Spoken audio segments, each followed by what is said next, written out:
Hello friends. और ये हमारा क्लास 5 है। इस क्लास में हम जैसे देखेंगे कि जैसे रजिस्टेंस के रिलेटेड जो भी इम्पोर्टेंट प्रॉब्लम है वो हम सॉल्व कर रहे हैं।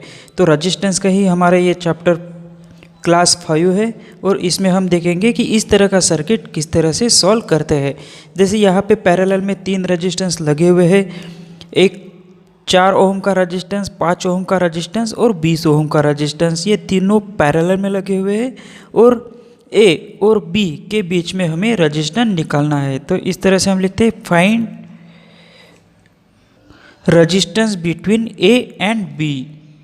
मतलब ए और बी से अगर हम मेज़र करें तो ये तीनों रजी का आर इक्विवेलेंट कितना आ जाएगा वही हमें निकालना है।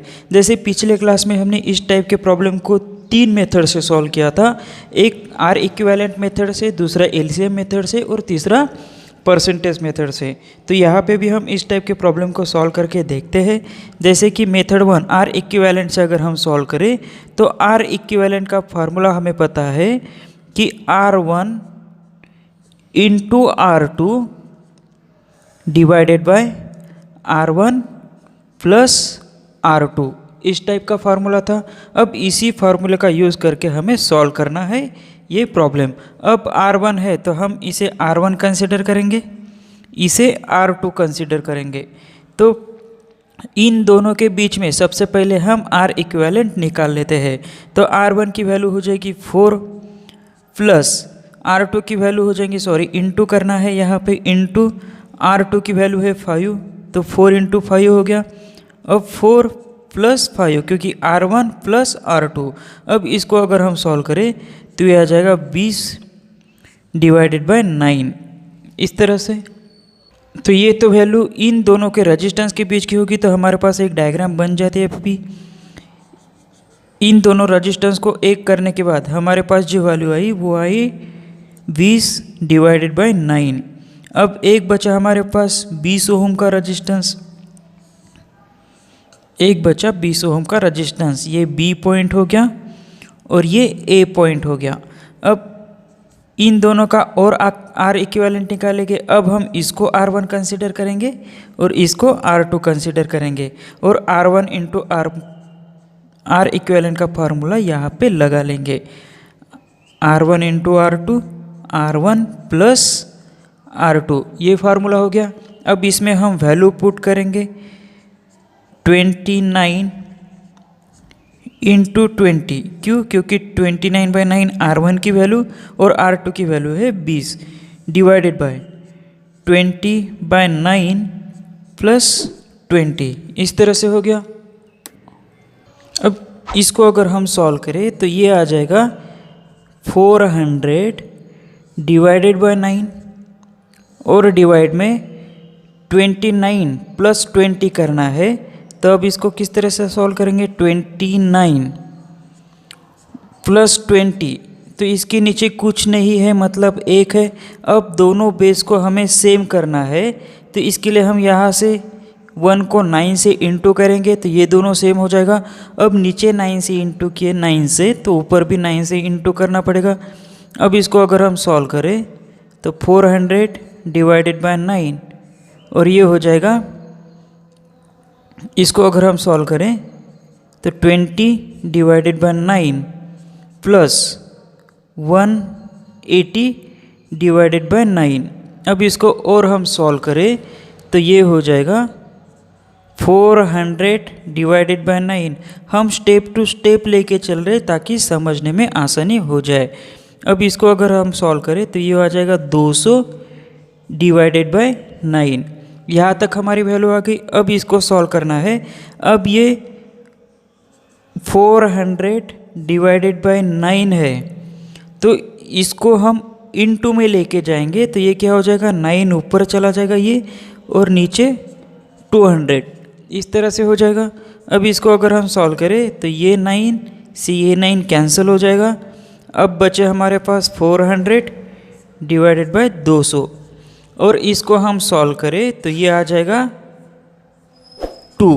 तो इस सर्किट का हमारा जो R इक्विवेलेंट की जो वैल्यू हो जाएगी वो हो जाएगी, आंसर हमारा 2 ओम, ये हो जाएगा 2 ओम। ए और बी के बीच का रजिस्टेंस, और ये इस सर्किट का आंसर। अब तो ये जो सर्किट हो गया, हम मेथड 1 जैसे आर इक्विवेलेंट से सॉल्व किए तो हमारा आंसर 2 आ गया। जैसे हम यहाँ पे लिख लेते हैं, इसी सर्किट को पूरा डिटेल में हमने यहाँ पे सॉल्व किया, इसको हम यहीं पे सॉल्व कर लेते कैल्शियम वगैरह ला के, तो ये डायरेक्टली हमें आंसर यहाँ पे 2 ओहम मिल जाता, ये आंसर। अब इसी प्रॉब्लम को हम मेथड 2 से सॉल्व करके देखेंगे, जो कि मेथड 2 है हमारी एलसीएम मेथड। अब हम एलसीएम मेथड से सॉल्व करेंगे तो सबसे पहले ये जो 4, 5 और 20 ओम के रजिस्टेंस है, इसका हम एलसीएम निकालेंगे। तो एलसीएम निकालने के लिए हम क्या करेंगे कि सबसे पहले 2 से डिवाइड करेंगे इन टर्म को, तो ये आ जाएगा 2, 5 से नहीं होगा, ये आ जाएगा 10। उसके बाद में और 2 से डिवाइड करेंगे तो 1, 5, 5। अब 5 से डिवाइड करेंगे तो 1, 1, 1। अब एलसीएम हमें निकालना है, तो यहाँ पे जो भी टर्म है उनको हम मल्टीप्लाई कर देंगे, 2 इंटू 2 इंटू 5। तो इसको अगर हम सॉल्व करें तो एलसीएम हमारा आ जाता है 20 ओम। हम जब प्रैक्टिस करेंगे तो प्रैक्टिस करने के बाद हमें डायरेक्टली एलसीएम यही से पता चल जाता है कि इस टर्म का जो एलसीएम आ जाएगा वो 20 आ जाएगा। मतलब 20 को इन सभी वैल्यू से डिवाइड कर सकते हैं। तो अब हमें 1/r इक्विवेलेंट लिख लेंगे, उसी के साथ साथ 1/r1 plus 1/r2 plus 1/r3। अब इसको 1/r1 की वैल्यू है 4, तो 4 यहाँ पे लिख लेंगे। 1/r2 की वैल्यू है 5, तो 5 यहाँ पे लिख लेंगे। 1/r3 की वैल्यू है 20, तो 20 यहाँ पे लिख लेंगे। अब इन तीनों की एडिशन करना है, लेकिन बेस सेम नहीं है। हमें बेस सेम करना है तो हम 20 इसका बेस सेम कर सकते हैं। तो यहाँ पे हमें 4 को 20 करना है, एलसीएम हमारा 20 है, तो हम इससे 5 से इंटू करेंगे, तो नीचे 5 से इंटू करेंगे तो ऊपर भी 5 से इंटू करना है। उसी तरह से नीचे 5 है, यहाँ पे हमें 20 करना है, तो 4 से अगर गुना करें तो यहाँ पे 20 आ जाते हैं। नीचे 4 से गुना किए तो ऊपर भी 4 से गुना करना है। उसी की तरह से यहाँ तो 20 ऑलरेडी है तो 1 करेंगे और ऊपर भी 1 से इंटू करेंगे।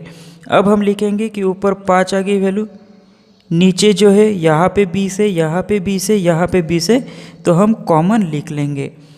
प्लस यहाँ पे 4 वैल्यू आ गई और यहाँ पे 1। अगर हम इसको सॉल्व करें तो यह आ जाता है 10 डिवाइडेड बाय 20। अब ये जो वैल्यू थी हमारी आर इक्विवेलेंट की थी, तो 1/r इक्विवेलेंट है, हमें r इक्विवेलेंट निकालना है, तो इसका क्रॉस गुना करेंगे तो यह आ जाएगा 20 equal to r equivalent into 10। अब हमें r इक्विवेलेंट की वैल्यू निकालना है, तो जो 10 है वो 10 20 के डिवाइड में चला जाएगा, तो r equivalent equal to 20 divided by 10। तो यहाँ से हमारा r इक्विवेलेंट निकल जाता है 2 ओहम। मतलब यहाँ पे भी इस मेथड से आंसर 2 ओहम आया और एलसीएम मेथड से सॉल्व किए तो भी हमारा आंसर 2 ओहम आ जाता है। अब नेक्स्ट जो मेथड है हमारी मेथड नंबर 3, परसेंटेज मेथड। तो परसेंटेज मेथड से भी इस सर्किट को सॉल्व करके देखते हैं। तो परसेंटेज मेथड से जैसे हम सॉल्व करेंगे तो जो यहाँ पे रजिस्टेंस है 4 ओहम, 5 ओहम, 20 ओहम, तो 100 को हर रजिस्टेंस से डिवाइड करते हुए चलना है। जैसे 4 से डिवाइड करेंगे, उसके बाद में 5 से डिवाइड करेंगे 100 को, उसके बाद में 20 से डिवाइड करेंगे 100 को, और लास्ट में जो 100 है तो यहाँ पे जो आंसर आएगा, यहाँ पे जो आंसर आएगा, यहाँ पे जो आंसर आएगा, इन सभी आंसर के हम एडिशन करेंगे, और जो एडिशन यहाँ पे आई उसको हम लास्ट में एक बार 100 से डिवाइड कर देंगे, तो हमारा आंसर हमें मिल जाता है। तो हम देखते हैं अभी, अगर 100 को 4 से डिवाइड करें तो यह आ जाता है 25, 5 से डिवाइड करें 100 को तो यह आ जाता है 20, और 20 से डिवाइड करें तो यह आ जाता है 5। अब इनके एडिशन कर दे तो ये आ जाते हैं 50। अब ये 50 है तो 50 हम यहाँ पे रख देंगे, तो इसको अगर सॉल्व करें तो यह आ जाता है 2 ओहम। तो ये भी हमारा आंसर सेम आ गया। मतलब आर इक्विवेलेंट, एलसीएम मेथड और परसेंटेज मेथड जिस तरीके से भी हम इस सर्किट को सॉल्व करें तो हमारा फाइनल आंसर जो है वो सेम रहता है। तो जो एग्ज़ाम में हम सॉल्व करते हैं तो अगर हमें स्टेप वाइज लिखना है तो हम ये दो मेथड लिख सकते हैं। अगर हमें फास्टली आंसर कैलकुलेट करना है तो हम परसेंटेज मेथड का इस्तेमाल करके इजीली इस सर्किट का आंसर निकाल सकते हैं। तो इस तरह के और भी सर्किट हम अगले क्लास में देखेंगे। तो आज के क्लास में इतना ही। Thank you for watching this. See you next time.